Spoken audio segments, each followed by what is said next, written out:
Resumo da novela Coração Acelerado, segunda, dia 23. O segredo do livro roubado e a vingança de Zilá. Eliomar sentia o peso do mundo em seus ombros naquele quarto abafado onde o cheiro de remédios se misturava ao perfume de saudade antecipada que pairava no ar de Bom Retorno.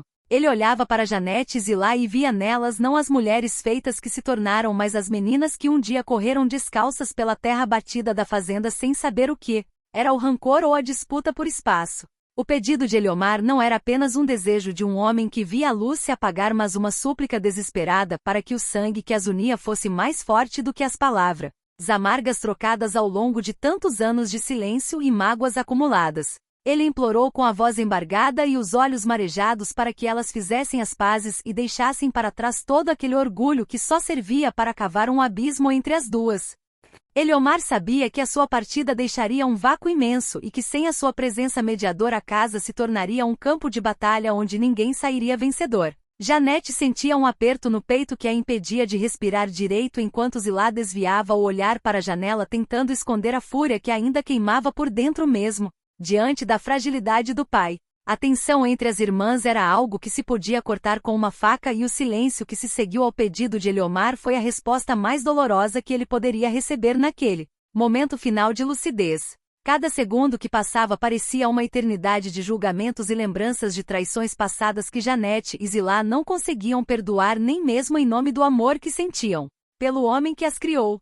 Enquanto esse drama familiar se desenrolava entre quatro paredes, a cidade de Bom Retorno seguia seu curso alheia ao fato de que uma sombra se movia com agilidade e malícia por entre os jardins.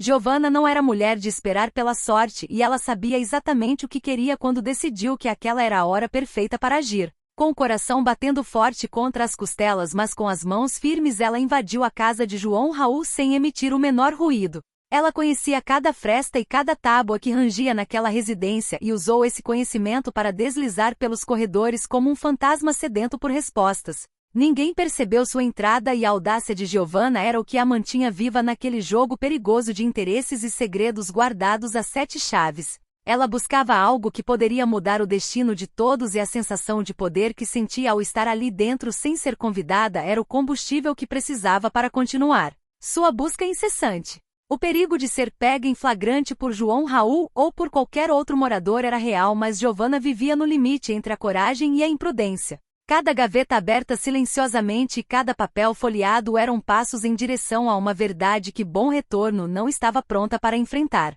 Mas o destino tem formas cruéis de interromper os planos dos vivos e a notícia da morte de Eliomar caiu sobre a cidade como um trovão em dia de sol. O homem que era o pilar de tantas vidas finalmente descansou e o luto se espalhou pelas ruas como uma onda de tristeza profunda. As pessoas se reuniam nas calçadas falando em voz baixa sobre a bondade de Eliomar e sobre como a cidade perdia uma de suas figuras mais respeitadas.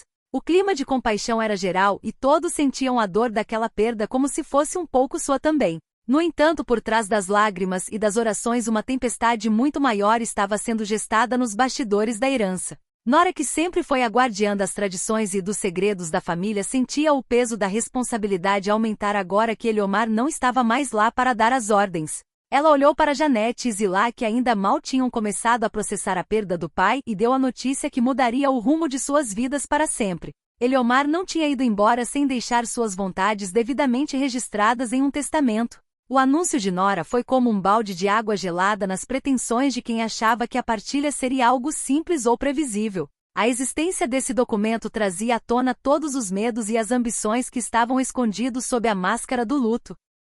O testamento era o último ato de Eliomar e todos sabiam que ele era um homem de surpresas e de uma justiça muito particular. Mas antes que as letras do testamento fossem lidas, Nora se deparou com uma perda pessoal que a deixou fora de si. O seu livro de ervas, que continha séculos de conhecimento e receitas que curavam tanto o corpo quanto a alma, tinha desaparecido de seu lugar habitual. Nora sentiu uma violação profunda em sua alma, pois aquele livro era mais do que um objeto, era sua conexão com os antepassados e com a própria terra. Ela não precisou pensar muito para saber quem teria coragem de cometer tamanha afronta. Com os olhos fascando de indignação, ela confrontou Sinara e a tensão entre as duas atingiu níveis insuportáveis. Nora exigia a verdade com uma autoridade que raramente usava, mas Sinara era mestre na arte da dissimulação e do cinismo. O embate entre as duas mulheres revelou as rachaduras profundas que existiam na convivência daquela casa onde a desconfiança agora era a única moeda de troca. Nora não ia descansar enquanto não recuperasse o que era seu por direito, e a sua fúria contra Sinara era apenas o prelúdio de um confronto muito maior que estava por vir. Enquanto isso, a leitura do testamento de Eliomar finalmente aconteceu, e o que estava escrito naquele papel foi capaz de silenciar até o mais revoltado dos presentes. A escolha que Eliomar fez para o destino de seus bens e de seu legado foi algo que ninguém poderia ter previsto nem em seus sonhos mais selvagens. Zilá, ao ouvir as palavras que determinavam o seu futuro e a sua parte na herança, sentiu o chão sumir sob seus pés. A revolta que brotou nela foi instantânea e avassaladora. Ela não conseguia aceitar que o pai tivesse tomado aquela decisão, e a sensação de injustiça ardia em suas veias como fogo. Zilá gritou contra as paredes daquela sala, desafiando a memória do homem que acabará de ser enterrado e jurando que não aceitaria passivamente o que estava escrito. A escolha de Eliomar para o seu testamento feriu Zilá no lugar onde ela era mais vulnerável, e a dor da rejeição se transformou em um ódio cego que agora mirava todos ao seu redor. Janete observava a irmã em transe sem saber se sentia pena ou medo da reação de Zilá, que parecia prestes a destruir tudo o que restava da família.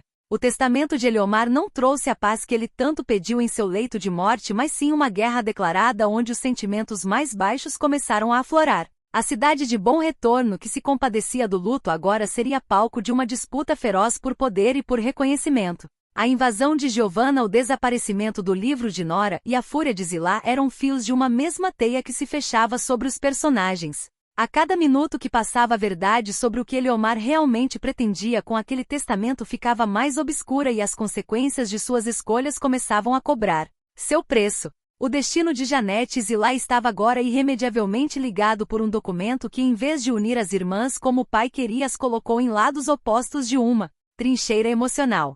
O clima em Bom Retorno era de pura incerteza, e a tensão que pairava no ar indicava que novos segredos seriam revelados a qualquer momento, mudando novamente o tabuleiro desse jogo onde a vida e a morte caminhavam de mãos dadas. O que estaria escondido nas entrelinhas do testamento e até onde Zilá iria para reverter a vontade do pai eram as perguntas que ficariam sem resposta enquanto a noite caía sobre a cidade, trazendo consigo o medo do que o amanhã poderia revelar para aquelas mulheres marcadas pela tragédia e pela ambição.